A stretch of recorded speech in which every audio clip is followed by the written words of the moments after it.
Hello, everyone. Welcome to the Math Together show, where thoughtful math educators gather and learn together. My name is Heidi Subnani. I'm Dr. Sue Looney.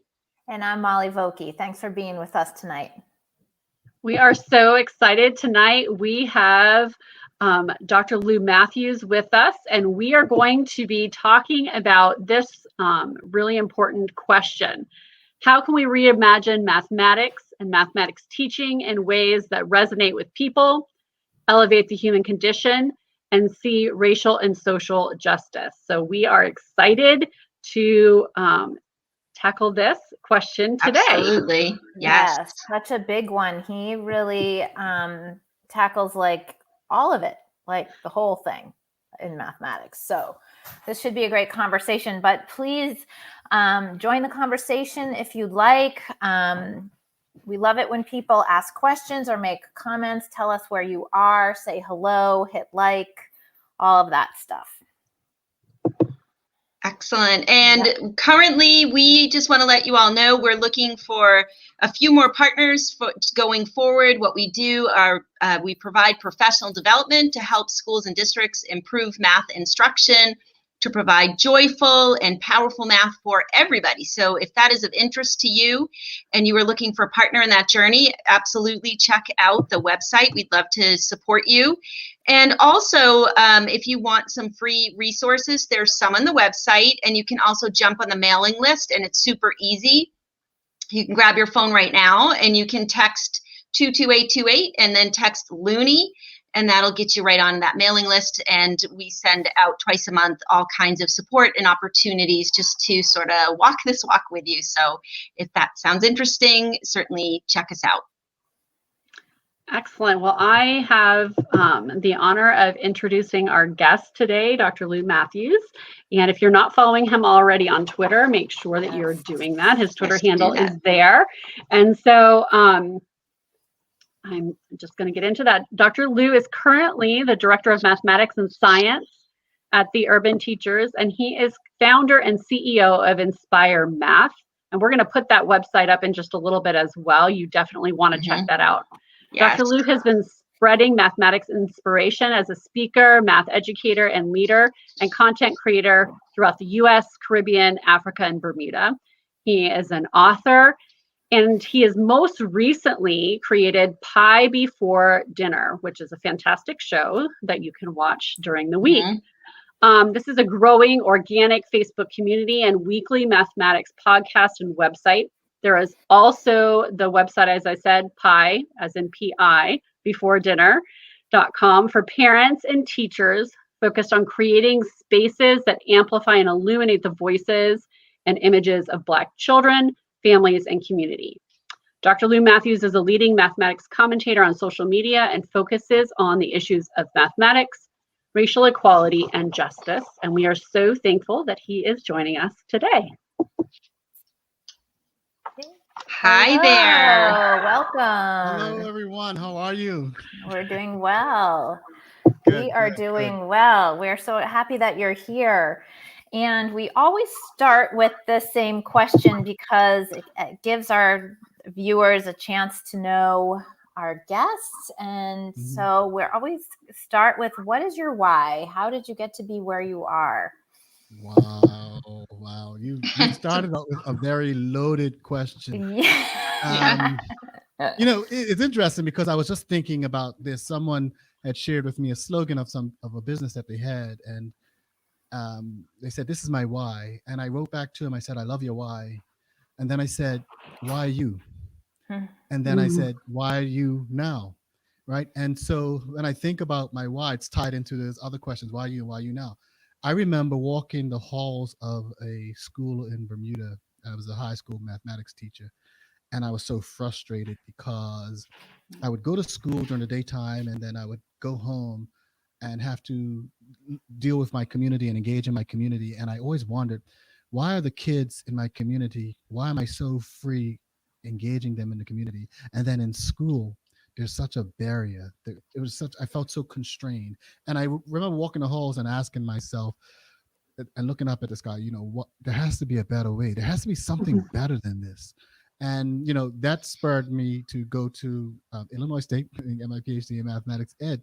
But that's my why is that I want to inspire math that matters, and because we all want to be inspired, but I want to inspire math because that matters. It matters that people are inspired to do math and to live life, and that we don't just live life to survive, but to thrive. And I want to see people in my community, people like me, people all around me, people like I can touch in my sphere of influence to thrive, right? Yeah. And that's the why driving me. How do we thrive? Yeah. How do we thrive? I love that. And I was spending some time, doing my prep work and really just immersing myself in your writing and your work and all of the advocacy and things you're doing. And I wonder if I can ask you to comment on one of your blogs that it stayed with me so much when I spoke with my daughter, who is an educator right now. I was like, and he wrote this. So wait, what time did I write it? Because you catch me at different times. Well, this one was about that. So you were talking about sort of there's this palatable difference, what you just said, between what we see in school and are we thriving there, and what we see in community was the word you just used. And so you wrote a blog about singing. When the teaching stopped, the singing began. And you told a story. Wow. Yeah. And you told a story about teaching in Ghana and then being back, I believe, in the homes or somewhere out in the community. And I just wonder if you can share, I just would love to hear a little bit about that experience in your own words, because what you just shared about your why it seems like maybe that's an ongoing theme, that you keep noticing. Well, it's my love affair with mathematics education, right? This ongoing kind of are we in it, Tuskegee Airman had this quote that there's no greater conflict within me, how I feel about my country and how my country feels about me. And I feel like that in the context of mathematics as well, right? And so it's this search for meaning in the enterprise of mathematics, not just the math, but how we organize and do this. And so in Ghana, we were doing some culturally relevant workshops in Goma Fata, and in a village. And I was in this school, and it was a school, the classrooms were 50 deep, and it was a junior high school, and they were doing some mathematics, and the mathematics was static. It was the same math that you would see across the waters, a pretty standard British text that I had been used to growing up. And I was watching this class, and I said, man, this is boring. This is dry. It was just the same old thing. It was a very traditional led thing, right? And I said, the kids are just sitting there. They're just, I mean, what's happening here? Is this life? Like, is this math class?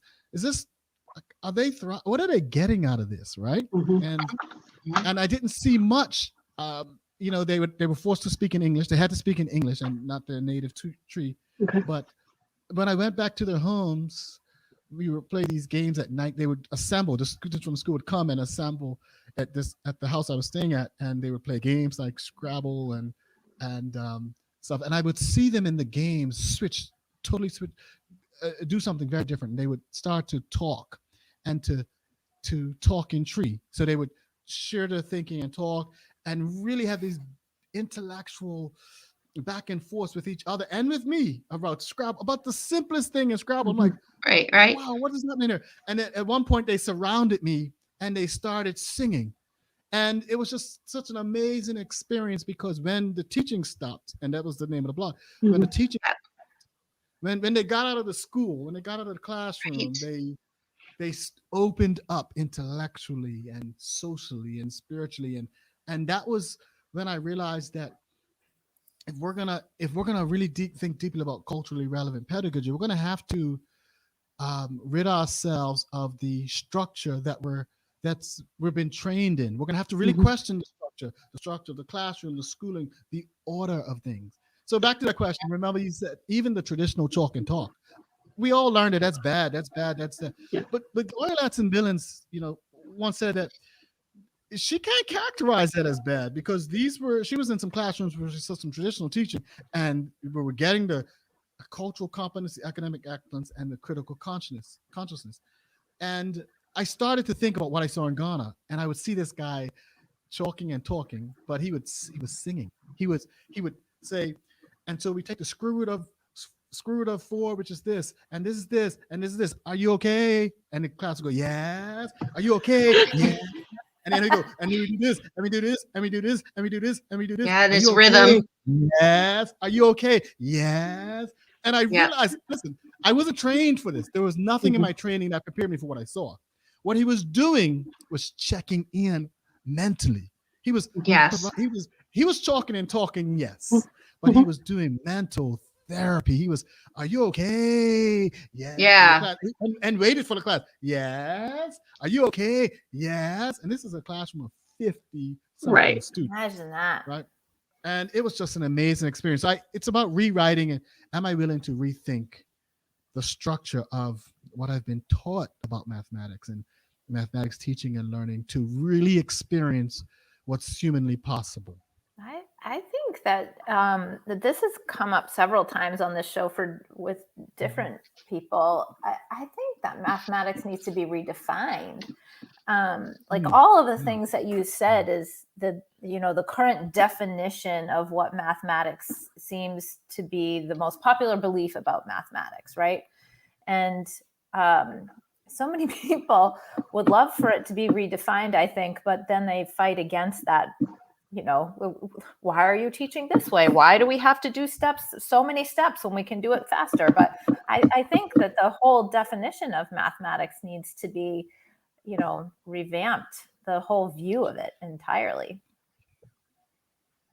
Whose definition? That's exactly it, though, right? Because everybody has their own definition, and your definition sounds lovely, but I don't think that's a very popular definition. Well, it's interesting because when you think about research on culturally relevant pedagogy and culturally relevant teaching of mathematics, and look at Gloria Latson-Billen's work, Michelle Foster, some of the early pioneers who looked at developing the teaching, the pedagogy, they studied successful teachers, and what they learned is that this is the kind of pedagogy that the beliefs about math and learning that successful teachers had. They saw math as fallible, as socially constructed, as something that was not out there in the atmosphere, but inside of me and inside in the meaning making. And I didn't. You have to see it to believe it. It's. Remember the same classrooms I was in Ghana. I wasn't impressed because they would have to use the textbook. They were constrained. But when I went outside, I saw some kids playing a marble game. I'm trying to get in the camera, playing a marble game. And these kids, they must have been about 8, 9, 10. And they were going like this. So they would have a rock or a marble somewhere, and they would do this, do this. They were practicing they were doing hand spans to measure how close I was to a particular hole. In Bermuda, when I was growing up as a boy, we called that King's Hole. It was a particular game, but they were doing hand spans, and they had to do it not in a straight line, but they had to do it based on different angles in relative to where each marble was. So they were doing mathematics, just not in the classroom. They were invented play and mathematics, and we almost missed it. I only saw it because I was sitting in some shade during the lunch break, and so I caught it. And that's the second time. Remember them singing? They were singing around me as well.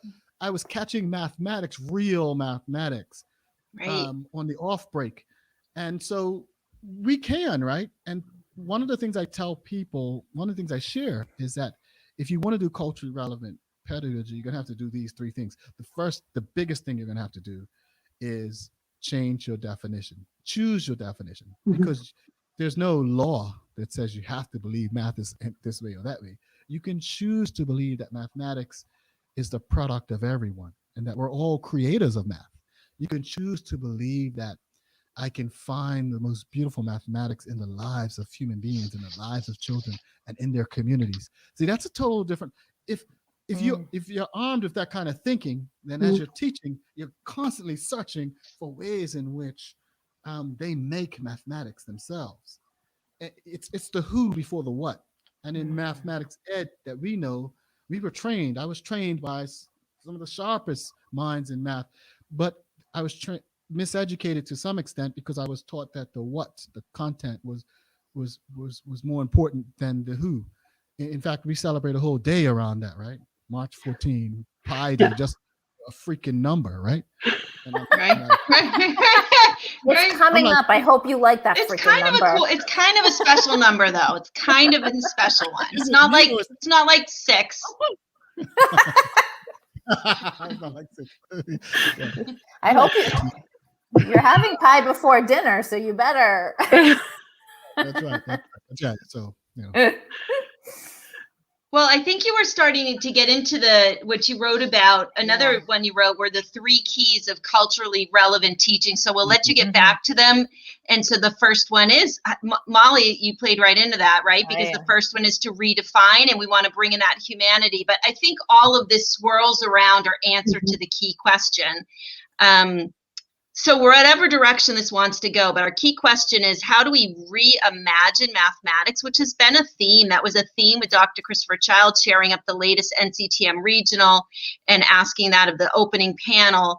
And I love that. Like I spend a lot of time imagining, and I'll say, well, okay, in Sue's head, this is what I believe. I know that's not real, but it's still what I wish, you know? So how can we reimagine in ways that do all these things that are culturally relevant, that resonate with people? Because like you said, people are at the center. Math is a deeply human thing that's existed since the beginning of time. We think that, I'll call it out, we think a white person created it. No, it's innate in all of us, and the roots are deeply in Africa. And so how do we teach mathematics in a way that resonate with people, with the human condition, and then see racial and social justice? So this is a massive question, Dr. Blue, and I we've begun discussing it with that first key. So where do we go next?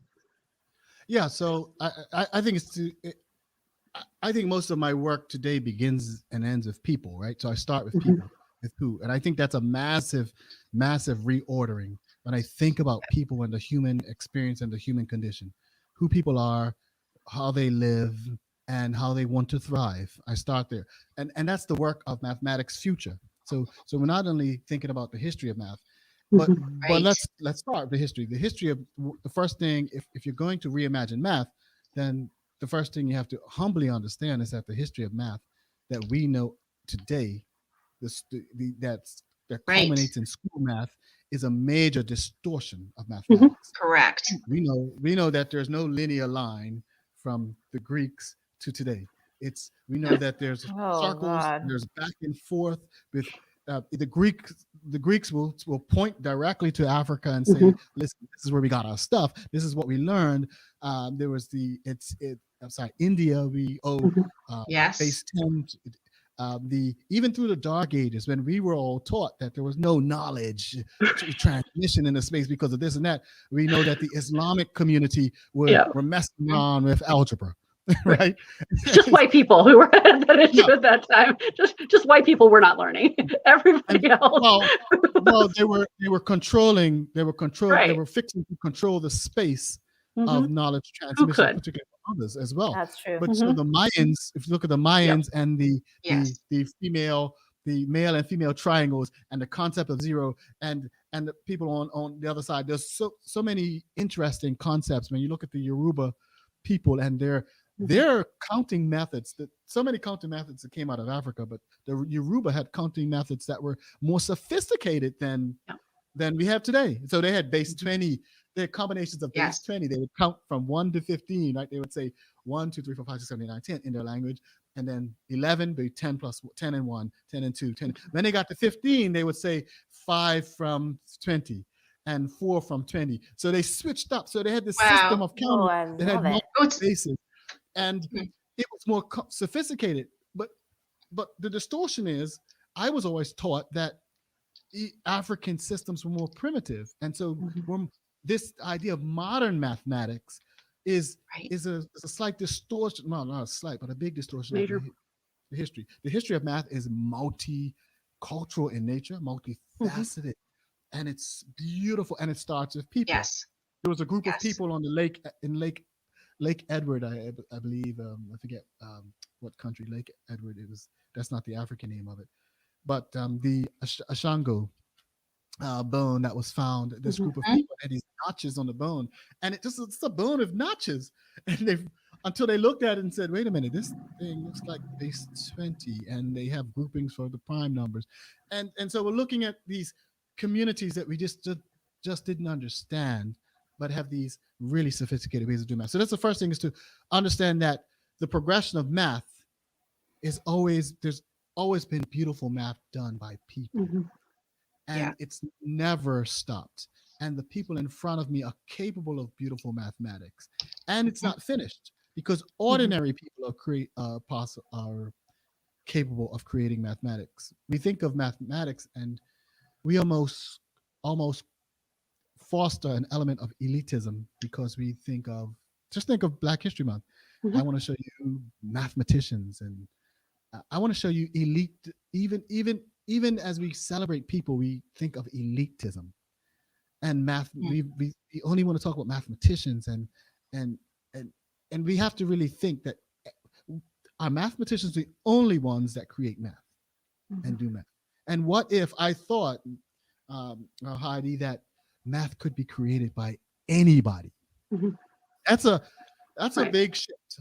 It can be created by anybody. I can find it anywhere, and I can use it for whatever purposes I like, particularly if I wanted to love, if I wanted to embrace the human condition, inform the human condition. And I know that sounds real fluffy, that last one. I write about it in a paper I've just submitted. Been writing with Ruth May Sears and Naomi Jessup, some phenomenal people. And we were writing, and one section is called Mathematics as Love. And I know that Catherine Ye, a good friend and colleague of mine, write about radical love as well. But listen, it's a fancy idea, but it's not so fancy, because I sat here, I would have said so until COVID came, and I sat at the screen and watched Governor Cuomo sit on the screen every day and try to teach me about exponential numbers, exponential growth in COVID, and implore me to stay at home, to wear a mask, and to teach me with such leadership empathy around death, positivity rates and death rates. And I said, why don't they turn to mathematicians and math educators to help explain this stuff? Because we are not known to embrace the world with love and empathy. And so when it was time to communicate solutions mathematically that could spread love and heal and save lives, they turned to just ordinary people to talk about it. And what if they would have turned to us? More people would have worn masks if they understood how exponential growth works. Oh, it doesn't look like anything at the beginning, no. But once that penny starts shooting up, we've all done the penny a day problem, right? The double Nights on. Once that thing starts shooting We'll up, do that problem again. but why didn't people turn to us to understand that? Because we haven't built up the trust in math that allows people to explore it with love and healing for the human condition. So we can find it anywhere. Everybody can do it. And we can use it to really heal and love and do things. And that's a very different idea that you've seen even in the history books.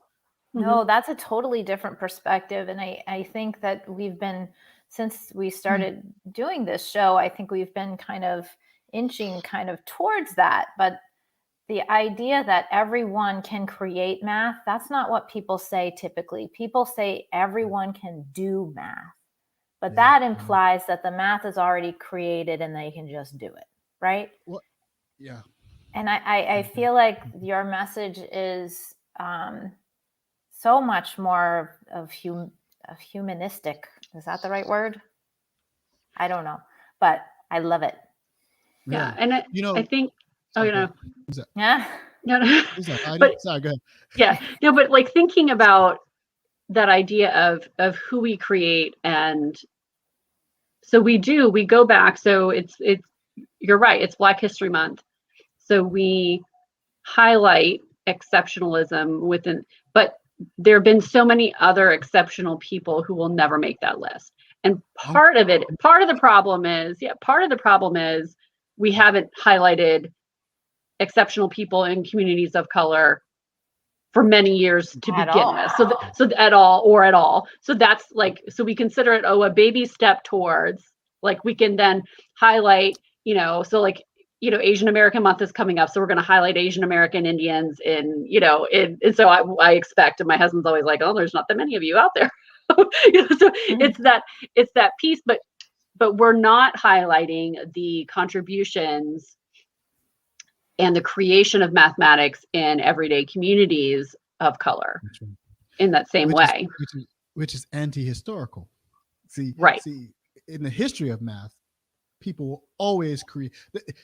Whenever we go into a society, we see the creation of mathematics. We see it, and sometimes in the most basic forms, on bones. Like we see we see it in the most basic form of activity, because they used math in the past to try to understand the heavens, the space, astronomy. They tried to understand counting and recording the things around them. It wasn't divorced.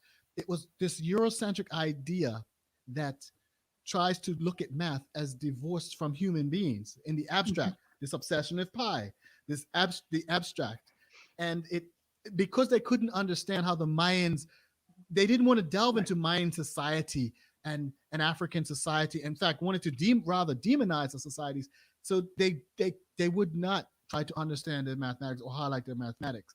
And so today, the form of that today is still to try to accept Black exceptionalism or Asian exceptionalism if it doesn't trouble the narrative of mathematics as predominantly a white contribution to society. And that's the danger, right? Because it's a form of I can accept you if you have conformed to the very elite structure that I've set up in the first place. And so we can do better than that. And that's what we're seeing. We're seeing that for all of this math we have, we can do better. 50% of people who study mathematics change their majors. And these are the people who are good at it and go to college to study it. Right. It's the highest rate of all STEM subjects. They change their majors. There are so many trauma-producing experiences in mathematics classrooms, and we can do better. We can do more, and I think the human condition compels us to. And so that's what I love about this Renaissance movement, where people are saying, families are saying, I want to do something different. I want to do different schooling, different mathematics, and I'm here for that. So if we do this, right, and we imagine it, what would we see? Like we're in utopia. We've been schooled. We're getting it, and we have a massive opportunity heading back to schools in the fall. So what would the future look like that would put into place some of this? What would I see? What are some things? I wonder what we each think. I have trouble a little bit, because when I think about what I would like to see, like I'm thinking of my own math, being a math major in college was very painful. The math that I had to do that I have not used since then was hard. And I had to have a tutor, and I had to work with my teacher, and I did it. But that part for me, I'm like, okay, well, I would love to have this whole human, what do you do when you get to the higher levels? Or do people love math by the time they get there? So then they love all of that hard work. I'm not sure. I can imagine it in up until like middle school, but I don't know what it looks like beyond that. Dr. Lou, help us. I had a college, so I'm going to tell you two quick stories. One is I was my high school valedictorian. My high school, and I went to school. I loved mathematics. I was top student in mathematics, did very well in mathematics. I loved it. I went to college, and guess what I studied? Math? Math? Nope. English. Accounting. Oh, I started accounting yeah. because no one ever told me to go study mathematics. In Okay. fact, the highest Oh. math course that my high school had was Algebra 2. And that's because it wasn't bad. They just never envisioned someone like me going to study mathematics. And why? And so when I went to college, I said, wow, there are people studying math. So I took up math on the side. I didn't even tell people at first. Oh, on I the double side. majored in math and accounting. Wow. And doing that and minoring in economics. But I took it up and I struggled because the first math class in the cohort was calculus. Yeah, And it's so, no joke. you don't jump from algebra 2 to calculus Right. under normal circumstances. It's just not advisable. It's a stretch in the concepts, right? It's not ability. It's just a stretch in the Yep. sequence of There's- concepts. And and so I was sitting in this calculus class, and the first day, the professor, and you've probably seen this before. I actually did a clubhouse today, and so many people recount this kind of cycle of math abuse. So the professor stood up and he said, half of you are going to be in this cohort by the end of the semester. And he was a prophet because he was exactly right. But why the need to kind of proclaim that, right? It's this idea of this is a hard journey, and this idea that, I have to say that, and I'm thinking maybe this professor just had so much experience of people failing, and that he is brought into this cycle of cynicism Mhm. and this pedagogical violence, and is just trying to get ahead of the game. But he was correct. And I went to him for help, and I said, I'm struggling in calculus. I was 16 at the time. And he Oh. said to me, hey, Lou, maybe you're not cut out for this. I went back to my dorm and I cried. Mhm. By his reckoning, by one person's reckoning, he had destroyed my entire psyche and confidence around mathematics. 3 years later, I met a gentleman who was teaching again. I was in his differential equations class, and in his differential equations class, we were talking about some partial functions, and we were talking about this particular equation that was modeled to model the end of the world. And it's Oh. based. There's a lot of different assumptions. It's obviously Better didn't find happen. out how that works. Yeah. I don't want to stick around for that, but I'm No. out of here. But it was so exciting, and he breathed life into me. He spoke so powerfully about what I could do with mathematics and how we could think about the world around us. Two different approaches. Mhm. He rekindled my fire for life and thinking about mathematics very, very differently. At that point, there were 4 of us left in the program.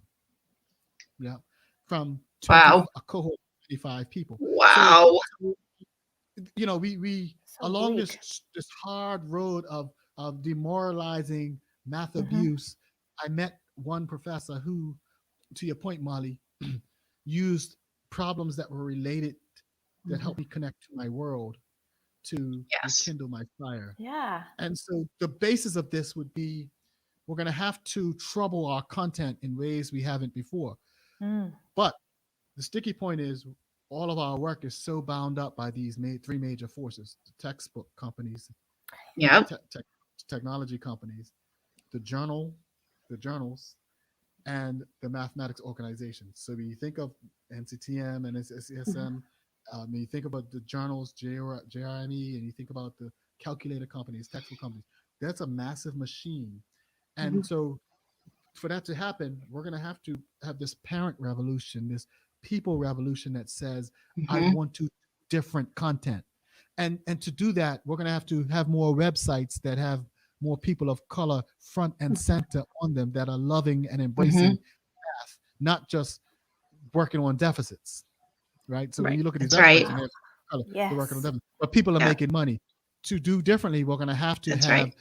math organizations who are led and owned by people of color as well. So it's more representative of the entire population, so that it's not just people making money off of the exclusion of people and their content. We're going to have more textbook companies that are deeply embedded in true mathematics history content, right? And Yes. so the machine goes on. We could talk about colleges and universities as well. There's a machine. And so more people are going to be courageous, and can be, to disrupt those content. So we're going to need better content, to your point, Molly, specifically, better content, so that we can do better problems. And Right. and that we can ultimately have better experiences. But ultimately, that this better experiences means preparing the adults to be human, Yeah. because I believe the adults in mathematics have relinquished some of their humanity and taken up the Yes. subject. And I say that humbly, loving Yes. them, but we've really relinquished some of our humanity because we've been dealing with a subject that has been so successful because it has dehumanized people. Yes. I mean, I say I do math. You tell me two things if I tell you I do math. I get tired of telling people because I hear it in the Uber ride. I hear it at the grocery store. Yes. Yep. I know what's coming. Yeah. You must be smart. You are so bright. Or they say, I hated math. Yeah. And then Absolutely. I'm not a math person. I'm Yeah, not a they math say that.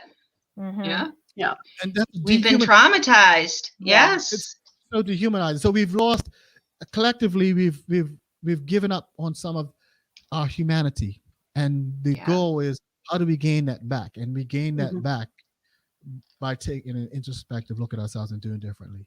Ugh, it's so big. It's just so Yep. big. We So need like 20 million of you.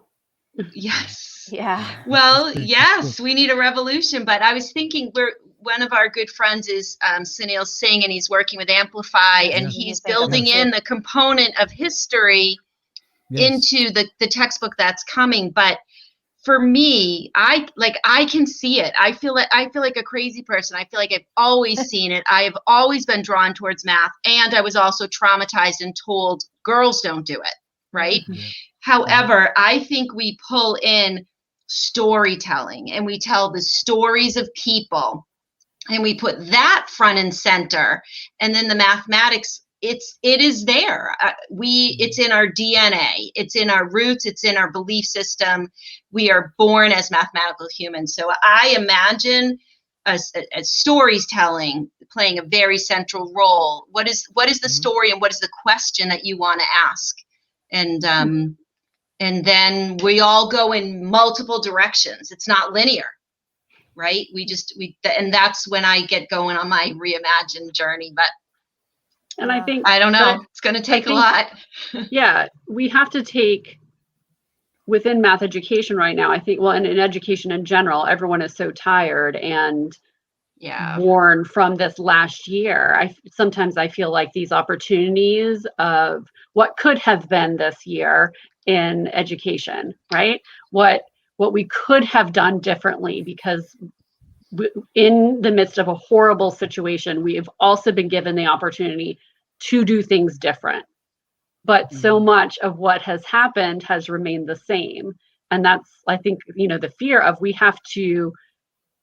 those of us with voices within this community have to continually bring out that we have to do things different. So we can't go into the fall saying these kids are so behind and we lost a year. And no, everyone has been surviving and learning math in different ways and at home, and they've been problem solving.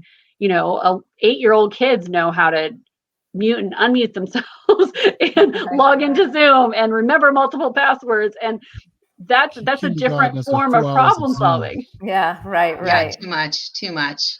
Yeah. Well, let's look at how people can learn more from you, because I've enjoyed my last 48 hours of just immersing myself, Dr. Lou, in everything. And I certainly hope that we remain in touch, because I have so much, I have a lot more I want to say and hear from you. But how can people hear from you, work with you, follow you, embrace what you have for the world? Yeah, that's a good question. So my major site is inspiremath.org. That's the business side of the site. And I'm constantly putting up access to the various platforms. One of those platforms is Pie Before Dinner. Pie Before Dinner was created out of the COVID space, right? Because parents in our communities were reaching out, asking, what do we do? And where are the resources? And how do we connect? And so Pie Before Dinner arose out of that. And Pie Before Dinner is you can hear me okay? Yes. Yep. Okay, good. Pie Before Dinner is both a website, a major resource website, especially aimed at Black families, right? And families in my community, but for everybody. You'll find resources about culturally relevant teaching, all sorts of videos and conversations that I have around the with people around the country and in other countries as well. So podbeforedinner.com. Twitter is a great space for me. I love sharing my thoughts and my vulnerability on Twitter, my professional vulnerability on Twitter, at Lou Matthews Live, and by the same name, I'm on Instagram at loumatthews.live as well. So I have various social media platforms, and I'm really always seeking how to connect with audiences we don't connect with. So Facebook, we have a Facebook group called Pod Before Dinner. Yes. You can, and of course, there's my bio page is loumatthews.live. But any one of those forums can point you to me. You can find me. I'm actually now even doing some sessions on Clubhouse. Have you heard of, you guys have? I have Clubhouse? not. I'll have to look into that. Clubhouse is an amazing forum. It's in beta, but it's for iPhone users, and I believe that's going to be like the next NPR space. But it's an amazing Cool. form of radio listening. Well, it's audio. It's like an audio Facebook Zoom experience where many Very people neat. come into a room like this and can have conversations. So I've been having some really powerful conversations there. So I'm looking for platforms to reach people, and people reach me, and so you can reach me there, and then if you're interested in connecting and working together. Awesome. It's amazing. I found you, well, first of all through Dr. Chris Childs, but then also through Pie for Dinner, because in my little community, I have a lot of Black friends who at the beginning were looking for specific resources, and you know, when you reach out to your educator friends, right, and you say, I need some help with things, and I'm looking, and I wanted to find things that would speak to kids in ways that were not just watching a video tutorial. Does that make sense? Like I was looking for other things, and that led me to that site, and that's what I've been sharing with my community members. I think you hit on it, Heidi. It was I was looking for, when people would come to me, I didn't, in the heightened atmosphere of COVID and the Black Lives Matter protests, I did not feel comfortable sending them to these mathematics pages that had all white children. I had to look 3 or 4 clicks in to find a black face, and if I did find a black face on a math page, it would be some intervention. And I just got tired of the underrepresentation we were seeing in the society, the social violence. I got tired of that math violence, and so I struggled, and that's why it was.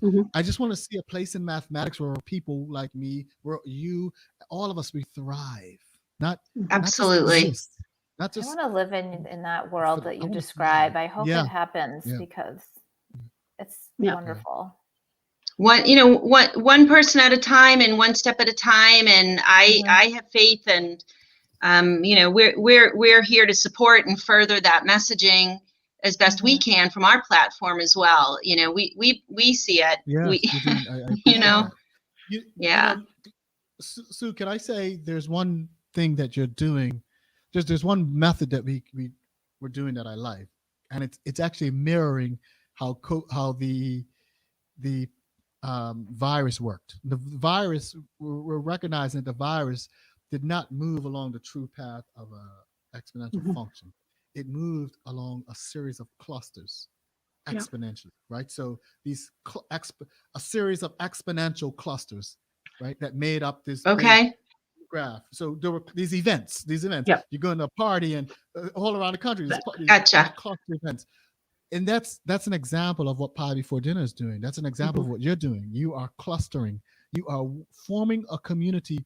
It's more than just one by one. It's you're using your power of influence, your public narrative, and you're speaking to the community around you. And I think that's the biggest thing the math educators, math creators can do, is build that pod, build that cluster. And that's the way we're going to spread these ideas and change the face of mathematics. We hear you. We were having a parallel journey, to you at the beginning of COVID, and we felt like this almost took it. This went on its own. This was this just went. We became very visible and very present right away, and just were like, okay, what? All we know is we're here to help, and then of course, everything hit the fan. But we are in a moment. Have you ever? You've never seen you have never seen this in mathematics. This explosion of mathematics media, relevant mathematics media and content. This explosion. Yes. Right. We haven't seen it in our time. Yeah, it's overdue. It's overdue. So it has been an absolute pleasure. Thank you so much. And like I said, I hope this is just the beginning of us knowing you. And for everybody that's listening, please absolutely follow Dr. Lou. Listen to Pie Before Dinner. We're both on Wednesday nights, but we also both share recordings. So definitely hop in and out of both shows. But do check out your websites and support the hard work you're doing. You're supporting a lot of students and on my families. platform at some point. Yes. We'd be happy to do that. That would be so fun. That would be. Yep. Those cross. Yeah. Pollination. There we go. All right. Thank you. Oh, awesome. Gosh. He's amazing. Amazing. No, I have appreciated that work so much, just in, with the kids I work with in youth group, and like that's been a space that I've been able to pull from and to point parents and other community members to, for great math for everyone, but specifically if you are serving in a community of Black and Brown students and families, that's a really great place to get information from. Great. Yeah. So as we wrap it up. Yeah, and that's the inspiremath.org. Yes, you want to I'm just going to throw put that up again. Inspiremath.org and Pie Before Dinner. Both of those have amazing resources for you that we really recommend everyone checking out, following, and I think sharing your voice there too, because it's definitely, I think with Pie Before Dinner, there's an opportunity for families to really engage with the content there. Yeah, so what we'll do is we'll post those in the comments so that it's right within the Facebook page for people to see it, and we can make sure it's on the screen if you're watching it in other venues. So thank you so much. If you're interested in hearing more from us, from the three of us, this is your best way, is to hop on the mailing list. It's super, super easy. It's just pick up your phone, text, or you can check out the website. There's always free resources. We're available even to do a 15-minute conversation, but there's problem solving. We think you're amazing as educators. We appreciate everything that you're doing, and we're super glad that you are here. And I think Heidi's going to announce our next guest. We're just going to keep it rolling. Yeah. Yes, I know. So next week, back to our normally scheduled time on Wednesday. It's going to be March 3rd. We're going to be speaking with Dr. Francis Sue. And if you don't have a copy of his book, Math for Human Flourishing, that's going to be part of our topic. Yes, there's an example of it there. So we're going to be having a conversation there with him on March 3rd. So we hope that you will join us there as well. Until then, thank you for joining us, and always be kind and curious. Good night, everyone. Good night, everyone. Take good care. Thank you. Bye.